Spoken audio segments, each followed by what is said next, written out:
안녕하세요, 배현약사입니다. 이번 시간에는요, 그 환자분들이 처방을 받아가시면서 조금 궁금해하시는 내용에 대해서 말씀드리고자 합니다. 어떤 내용이냐면요, 항히스타민제, 주로 알레르기를 가라앉혀주는 이 항히스타민제를 처방받을 때 두 가지를 같이 처방받는 이유에 대해서 조금 궁금해하시는 경우들이 있더라고요. 항히스타민제면 같은 항히스타민제인데 왜 두 가지 이상의 항히스타민제를 같이 처방을 하느냐? 뭐 이렇게 이제 궁금해하지. 특히 애들 같은 경우 약들은 좀 민감하기 때문에 궁금해하시는 경우들이 곧잘 있거든요. 거기에 대해서 좀 간단하게 좀 설명을 해드리고자 합니다. 항히스타민제는 정확하게 말씀드리면 히스타민 리셉터 차단제라고 보통 부릅니다. 무슨 얘기냐면 우리 몸에서 나타나는 히스타민이라고 하는 물질이 결합하는 결합 부위가 있는데 이 결합 부위에 이 항히스타민제가 결합을 해서 다른 우리 몸에서 나타나는 히스타민이 작용하지 못하도록 막아준다는 뜻이죠. 그래서 이러한 항히스타민제들은 일반적으로 어느 일정 시간이 지나서 그 리셉터에서 다 빠지면, 즉 수용체에서 다 빠지면 다시 히스타민이 몸에 남아있는 한 알레르기 증상이 다시 유발되는 특징을 보입니다. 예를 들면 콧물이 나고 있어요. 어떠한 이유에 의해서 알러지원이 내 몸에 들어와서 알레르기 반응을 일으켰을 때 콧물 재채기 등이 나타났을 수 있는데 이때 항히스타민제를 먹으면 이러한 콧물 재채기 증상이 완화되겠죠. 왜냐? 내 몸에 있는 히스타민이 작용하지 못하도록 미리 가서 리셉터에 이렇게 쭉 들어가 있는 거예요. 들어가 있게 되니까 히스타민이 작용하지 못하게 되는데요. 항히스타민제의 효능이 떨어질 때쯤 되면 내 몸에 히스타민이 남아있기 때문에 다시 콧물 재채기가 나옵니다. 그래서 이거를 이제 작용 시간이라고 보통 부르고요.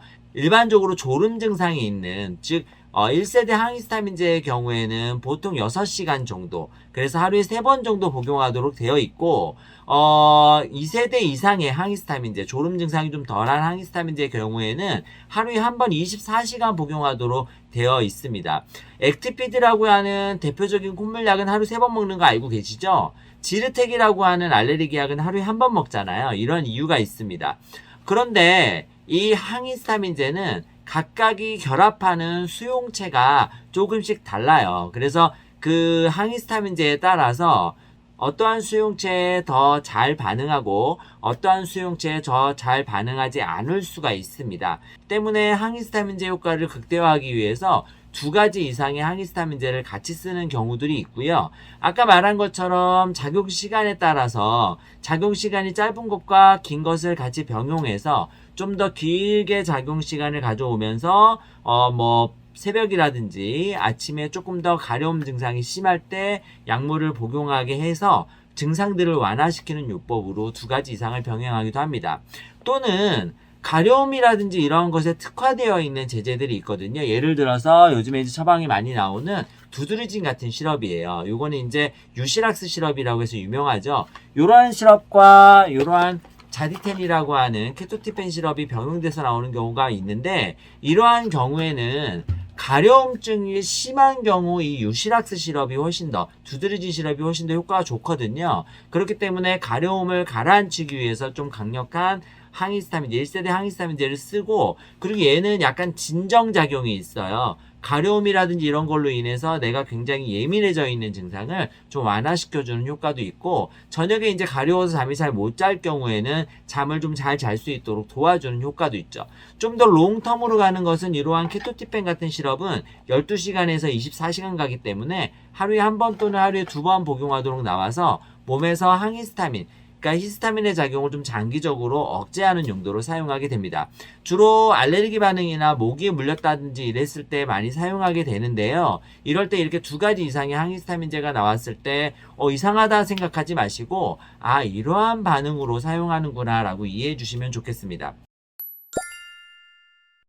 부가적으로 말씀을 드리면 어쨌든 항히스타민제 두 가지를 동시에 사용했을 때는 항히스타민제가 가지고 있는 부작용들, 예를 들어서 과도한 진정작용 또는 졸림작용 등이 나타날 수가 있고요. 그리고 항콜린 작용이 나타나서 입마름이라든지 소변이 불편해진다든지 대변이 불편해진다든지 하는 증상들이 나타날 수가 있습니다.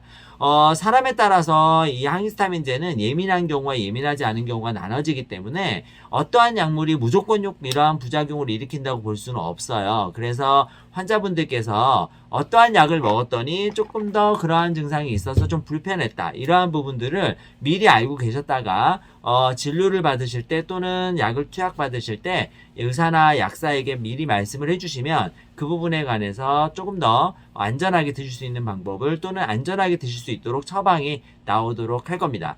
오늘은요 이렇게 두 가지 이상의 항히스타민제를 쓰는 이유와 항히스타민제를 사용했을 때 주의할 점에 대해서 좀 알아봤습니다. 약을 받으면서 궁금한 점이 있으시다면 언제든지 약사에게 문의해 주시고요. 만약에 이 내용에 대해서 궁금한 점이 있으시면 댓글 달아주시면 답변 도와드리겠습니다. 저희 링거TV는 항상 여러분들의 건강한 삶을 기원합니다. 항상 행복하시고요. 다음에 더 좋은 내용으로 찾아뵙도록 하겠습니다. 감사합니다.